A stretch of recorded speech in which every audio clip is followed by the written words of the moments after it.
பிப்ரவரி 14 உலகம் முழுக்க காதலர் தினம் கொண்டாடப்படுற நாள். காதலர்கள் கிஃப்ட் கொடுப்பாங்க, ரோஸ் கொடுப்பாங்க, ப்ரப்போஸ் பண்ணுவாங்க.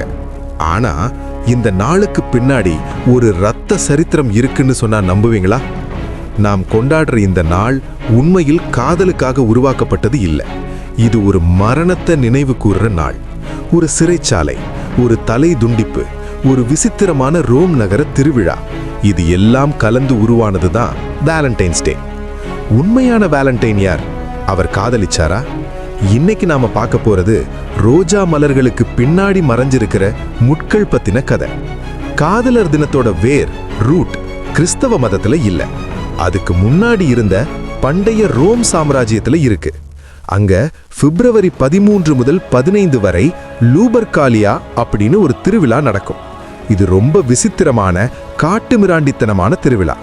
ரோம் மக்கள் ஒரு ஆட்டையும் ஒரு நாயையும் பலி கொடுப்பாங்க. அந்த ஆட்டோட தோலை உரிச்சு ரத்தத்துல முக்கி அதை கசையா மாத்துவாங்க. ரோம் நகரத்து ஆண்கள் அந்த கசையை எடுத்துக்கிட்டு நிர்வாணமா தெருவில் ஓடுவாங்க. எதிரே வர்ற பெண்களை அந்த கசையால அடிப்பாங்க. அடி வாங்குற பெண்களுக்கு கோபம் வராது, அவங்க சந்தோஷப்படுவாங்க. ஏன்னா அந்த அடிப்பட்டா அவங்களுக்கு குழந்தை பாக்கியம் கிடைக்கும், பிரசவம் ஈஸியா இருக்கும்னு ஒரு நம்பிக்கை. அது மட்டும் இல்ல, அங்க ஒரு லாட்டரி குழுக்கள் நடக்கும். பெண்கள் பேர் எழுதி ஒரு பானையில போடுவாங்க. ஆண்கள் கண்ணை மூடிக்கிட்டு ஒரு சீட்டை எடுப்பாங்க. திருவிழா முடிகிற வரைக்கும் அந்த ஆணும் பெண்ணும் ஜோடி. இதுல காதல் இல்ல, வெறும் இனப்பெருக்கம் தான் நோக்கம். இதுதான் காதலர் தினத்தோட தாத்தா. காலம் மாறிச்சு. கிபி 3ஆம் நூற்றாண்டு.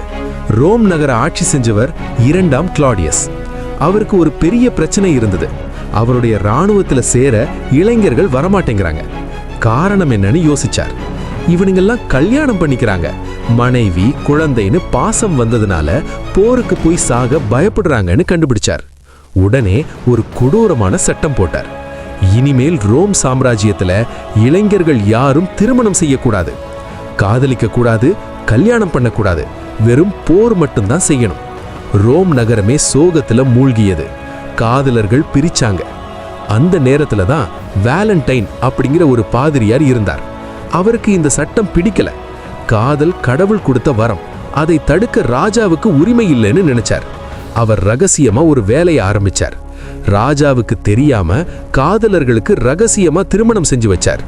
மெழுகுவர்த்தி வெளிச்சத்துல பதுங்கி பதுங்கி பல திருமணங்களை நடத்தினார். ஆனா ரகசியம் எவ்வளவு நாள் தாங்கும்? ஒரு நாள் அவர் மாட்டிக்கிட்டார். ராஜா கிளாடியஸ் முன்னாடி அவரை நிப்பாட்டினாங்க. ராஜா கேட்டார், மன்னிப்பு கேளு, உன் மதத்தை மாத்து, உன்னை விட்டுடுறேன். வேலண்டைன் சொன்னார், முடியாது, அன்புதான் முக்கியம். ராஜாவுக்கு கோபம் வந்தது. இவனுக்கு மரண தண்டனை கொடுங்க, தலைய வெட்டுங்கன்னு உத்தரவு போட்டார். அவரை சிறையில் அடைச்சாங்க. அங்க ஒரு சுவாரஸ்யமான விஷயம் நடந்தது. அந்த ஜெயிலர் பேரு அஸ்டீரியஸ். அவருக்கு ஒரு பொண்ணு இருந்தா, பேரு ஜூலியா. அவளுக்கு கண்ணு தெரியாது. வேலண்டைன் ரொம்ப அறிவாளி. சிறையில் இருக்கும்போது ஜூலியாவுக்கு பாடம் கத்து கொடுத்தார். வரலாறு, கணிதம், கடவுள் பத்தி சொன்னார். அவங்க 2 பேருக்கும் நடுவுல ஒரு நட்பு இல்ல ஒரு மெல்லிய காதல் உருவானதா சொல்லப்படுது. புராண கதைகள் படி வேலண்டைன் தனக்கு இருந்த மருத்துவ அறிவால அல்லது அற்புதத்தால ஜூலியாவுக்கு கண் பார்வை கிடைக்க வச்சார். அவர் இறக்கிறதுக்கு முந்தின நாள், அதாவது பிப்ரவரி 14, அவர் ஜூலியாவுக்கு ஒரு லெட்டர் எழுதினார். அந்த லெட்டர் கடைசியில இப்படி கையெழுத்து போட்டார், உன்னுடைய வேலண்டைனிடமிருந்து. இன்னைக்கு நாம காதலர் தினத்துக்கு அனுப்புற வேலண்டைன் கார்ட்ஸுக்கு இதுதான் ஆரம்பம். அவர் கொல்லப்பட்டார். பல வருஷங்களுக்கு அப்புறம் போப் ஜலாசியஸ் அந்த பழைய லூபர்காலியா திருவிழாவை தடை செஞ்சார். அதுக்கு பதிலா வேலண்டைன் இறந்த நாளான பிப்ரவரி 14 ஒரு புனித நாளா அறிவிச்சார். ஆரம்பத்துல இது மதம் சம்பந்தமான நாளா தான் இருந்தது. இதை ரொமான்டிக் நாளா மாத்தினது யாரு? கவிஞர்கள் தான். ஷேக்ஸ்பியர், சாசர் போன்ற கவிஞர்கள் பறவைகள் ஜோடி சேரும் மாதம் பிப்ரவரி, காதலர்கள் இணையும் மாதம் பிப்ரவரின்னு கவிதை எழுதி எழுதி இதை ஒரு காதல் திருவிழாவா மாத்திட்டாங்க. 19ஆம் நூற்றாண்டுல தொழில் புரட்சி வந்தது. காடு விற்கிற கம்பெனிகள், சாக்லேட் கம்பெனிகள் இதை ஒரு பெரிய பிசினஸா மாத்திட்டாங்க.